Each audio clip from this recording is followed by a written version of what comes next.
ano pong maaring masamang implikasyon o buting implikasyon nito po kay former President Rodrigo Duterte at sa iba pa na inaakusahan po dyan po sa ICC considering na-freeze na yung mga bank accounts nila, putol na raw yung access ng mga judges sa mga pangunahing serbisyong pinansyal, yung connection daw sa mga bangko, credit cards, mga tech giants tulad ng Amazon. Ano po ang masasabi niyo po, Attorney? Well, nung minsan ako'y nag-vlog, no? At sabi ko, tatlong pamamaraan ang pwedeng maging dahilan para mapalaya si Tatay Digong. No? Unang-una, yung desisyon ng Appeals Chamber sa argumento ni Tatay Digong na wala ng jurisdiction ng ICC kasi yan ay didesisyonan pa ng Appeals Chamber. Pangalawa, yung desisyon ng Trial Chamber na nagsasabi na unfit na to stand trial si Tatay Digong. At pangatlo, kung talagang susuko ng ICC dahil sa financial sanctions at dahil nga dito sa kaso na sinampa at hunusgahan na guilty ang prosecutor at mga judges ng ICC, no? Alam mo, anytime pwede magpadala ang Russia ng mga tao para arestuhin yung mga judges na yan at prosecutor na yan at sasabihin nila na that's within our powers, no? Kasi nga yan ang mangyayari kapag nagpupumilit ka na magkaroon ng jurisdiction na wala naman talagang jurisdiction, no? So sa akin, ang mabuting balita kay Tatay Digong ay baka ito maging dahilan para tunay nang mawala ang ICC at maging dahilan sa kanyang pagpapalaya. Ang bad news, hindi natin alam kung kailan mangyayari yan dahil si Tatay Digong naman ay 80 anyos na.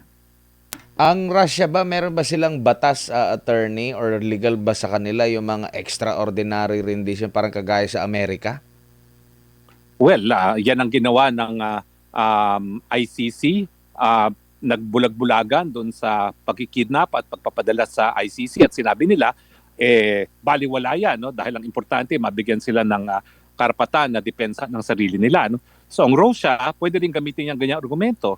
Ginagawa yan ng Amerika, ginagawa yan ng Pilipinas, tinotolerate yan ng Netherlands at ng EU, so dapat pwede rin nilang gawin.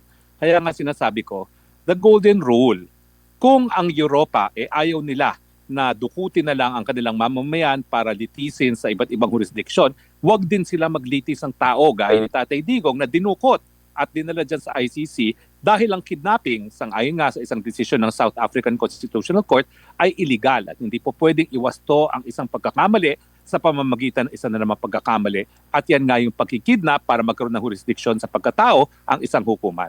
Opo, tsaka yung isang judge at Attorney Harry, no, na nag-preside doon sa isang hearing kay FPRD, may interview, batid ko na napanood po ninyo, at sila po ay umaamin na talagang apektado sila sa US sanctions na ipinataw against sa ICC. Tama po yan, no? Dahil talagang hindi lang yung mga judges ang na-sanction, pati yung mga kamag-anak nila, no? At masakit yan dahil mawawalan ka ng kontrol sa iyong kita, lalong-lalo na ang mga sweldo ng mga judges ay in US dollars at sila ay mga hindi naman taga-Netherlands, no? So kinakailangan magpadala ng pera sa kanilang mga kanya-kanyang bansa, hindi na nila magagawa yun. Pero talagang masakit na nangyari sa kanila kasi wala na silang Google, wala na silang computer programs man lamang, ang kanilang email, proton mail, no?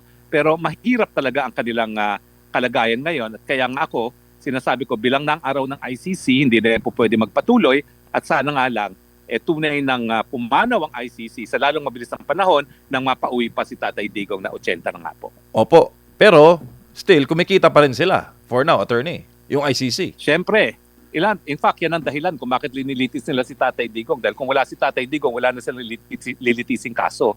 So, nagrereklamo na nga yung Japan, na biggest donor ng ICC, na despite na ang dami-dami nilang pondo dyan, ang mga kaso nagre-resulta sa pag-aabsulto at halos wala namang kaso talagang dinidinig ang ICC. So talagang yung kaso ni Tatay Digong, sa mulot mula, sinabi ko, walang mangyayari dyan, tutuluyan siya dahil kinakailangan ng ICC si Tatay Digong para magpatuloy.